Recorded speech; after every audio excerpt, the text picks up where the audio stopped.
আমার প্রতিভা দেখো তো সব সময় আমার সাথে আসে। এটা ভেজে খেতে হবে, কষ আছে, আর এটা কলা একটা পেকে গেছে, খেয়ে ফেলবো। আমি ছাদের রোদ খেতে আসি আর মা হাঁটতে আসে, গাছের যত্ন করি আমরা হাঁটতে এসেছি। এই যে প্রজ্ঞাও হাঁটছে 10,000 স্টেপ, নাকি 10,000 স্টেপ হাঁটছে। আর এই সুযোগে আমি গাছগুলোর একটু যত্ন করে নিই। এই যে আমার কলার গাছ, কলার পাতাগুলো শুকিয়ে যাচ্ছে কেন? পানি দেওয়া কম হচ্ছে নাকি শুকিয়ে যাচ্ছে পাতাগুলো? আর এই যে একটা কলার কান, এই মোচাটা আজকে কেটে নিব। এখানে কলা তো কম ধরেছে, 1 2 3 4 4টা ছড়া ধরেছে, আর এইগুলো সব নষ্ট হয়ে গেছে। আর এই যে এখানে আর এক কান কলা আছে, আর এই পাশে আছে। এই যে এখানে তো অনেকগুলো কলার গাছ, এগুলো ভাবছি কেটে ফেলবো। এত ছোট গাছের জন্য কলাগুলো কিন্তু অনেক বড় বড় হয়েছে, কিন্তু বেশি হয়নি। এই যে গাছটা তো ইয়ে হয়ে গেছে, গাছটা কেটে ফেলবো। এই যে ছোট্ট গাছে এত কলা হয়নি অবশ্য, কিন্তু কলাগুলো কিন্তু একদম মানে খুব বড় বড় কলা হয়েছে। গাছের জোট নাই, কিন্তু কলাগুলো কিন্তু বড় হয়েছে, বেশি কলা হয়নি। এই গাছটাকে কেটে ফেলবো। কাটা জিনিসটা নিয়ে আসি। কলাটা কেটে নিলাম।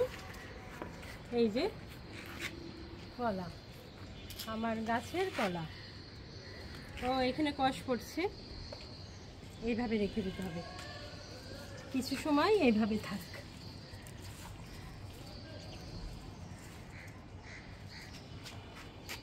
এই গাছটা কেটে দিতে হবে।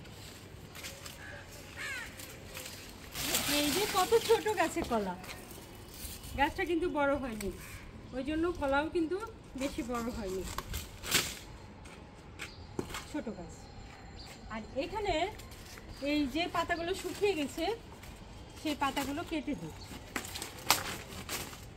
পানি তো প্রতিদিনই দেওয়া হয়, সারের অংশ কম হয়েছে হয়তো, আবার নতুন করে সার দিতে হবে। টবের মাটিতে তো বেশি দিন তো সার থাকে না, অন্তত 6 মাস পর সার দেওয়াটা উচিত, কিন্তু ওইভাবে সার দেওয়া হয় না। আর এখানে কয়েকটা গাছ উঠিয়ে ফেলবো, বেশি গাছ থাকার জন্য কিন্তু কলার গাছগুলোতে জোরটা কম হয়েছে। একটা টব, এই যে এই টবের মাটিতে এতগুলো কলার গাছ সার পাবে না, সেজন্য কোনটা রেখে কোনটা কাটবো দেখি, কেটে ফেলবো। যেটাতে জোর কম সেটাতে কেটে ফেলবো।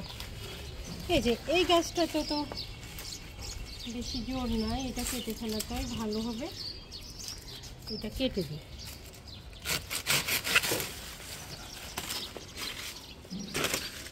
কলার কষ থাকে।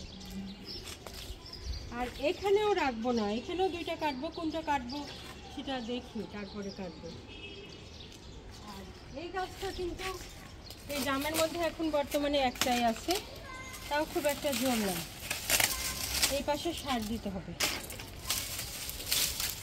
আর এই যে এটা আমার মাটির নিচের আলু, এই আলুগুলো তুলে নিতে হবে।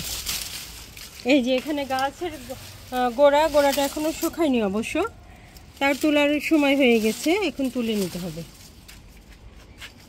আর এইগুলোরও ডালগুলো কেটে দিই। ছাদে আসলেই কিন্তু গাছপালার একটু যত্ন করা হয়, দেখলে মনে হয় যে এটা দরকার, এটা দরকার।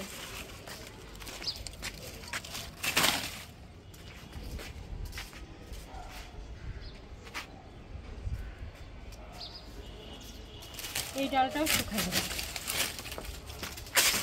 আর এই যে আমার এই কলাটা বেশ ভালোই হয়েছে, এই মোচাটা কেটে নেব। এটা খাওয়া যাবে। এটা ভাজি করে খেতে হবে। এই যে আজকে আমার ছাদ বাগানে এক কাঁধ কলা আর কলার মোচা পেলাম। এটা কিন্তু পাকা কলা, এটা সাগর কলা। একটু লম্বাটা কম হয়েছে, কিন্তু এটা খুব পুষ্ট হয়েছে। এখন এটা রেখে দিব, এটা পাকবে। একটা গাছেই পেকে গেছে, আর এটা ভাজি করে খাবো। এই তো আজকে আমার ছাদ বাগানের এটাই আমার ফসল, ছাদ বাগানের ফসল। প্রজ্ঞা আসো, দেখো, তুমি তো আসোই না। আমি আর প্রতিভায় আসি। তো দেখছো, এটা ভেজে খেতে হবে, কষ আছে। আর এটা কলা, একটা পেকে গেছে, খেয়ে ফেলবো। তুমি তো শুধু খেয়ে ফেলবে, একটু যত্ন করতে হয় গাছে। আর আমার প্রতিভা দেখো তো, সব সময় আমার সাথে আসে। হ্যাঁ, তাই না? আমি ছাদে রোদ খেতে আসি, আর মা হাঁটতে আসে, আর গাছের যত্ন করি আমরা। প্রায় দিনই আমরা আসি, আমরা দুইজন আসি। প্রজ্ঞা তো আসতেই চায় না আজকে। প্রজ্ঞা এই যে হাঁটছে, কত স্টেপ? কত করবে, 5 না 10? 5000 স্টেপ করবে আজকে। ও মাঝে মধ্যে 10,000 স্টেপও করে। আর আমার অত হাঁটা হয় না। আর এই যে আমার সোনা পাখি আমার সাথে রোজ ছাদে আসে। ছাদে আমরা রোদ খেতে এসেছি, আর কলার কানটাও পেড়ে নিলাম, আর কলার মোচা পেলাম। ছাদে আসলে আমাদের কিন্তু খুবই ভালো লাগে। আমি আর প্রতিভা, প্রজ্ঞা ছাদে এসেছি। এই তো আমাদের ছাদ বাগানের একটা ভিডিও আপনাদের সাথে শেয়ার করলাম। আপনাদের কেমন লাগলো কমেন্টস করে অবশ্যই জানাবেন। আপনারা সবাই ভালো থাকুন, সুস্থ থাকুন, নিরাপদে থাকুন, আর আমার সাথেই থাকুন। আল্লাহ হাফেজ।